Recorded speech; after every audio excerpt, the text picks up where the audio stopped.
ডিফু নগৰত আমি নিৰ্মাণ কৰা 1.4 কিলোমিটাৰ দৈৰ্ঘ্যৰ যিখন ফ্লাইঅভাৰ আমি নিৰ্মাণ কৰি আছো সেই ফ্লাইঅভাৰখনৰ নিৰ্মাণো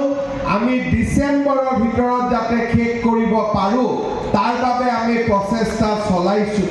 পঞ্জাব সিন্ধ গুজৰাট সহায়িকা বাইদেউসকলক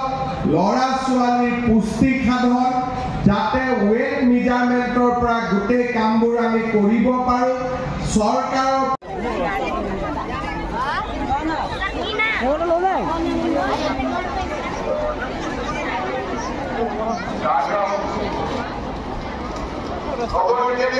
পঢ়া শুনাৰ কাৰণে আগবঢ়াই লৈ যোৱাৰ যিটো প্ৰথম অভিজ্ঞতা সেই দিশতো মই কাম কৰিব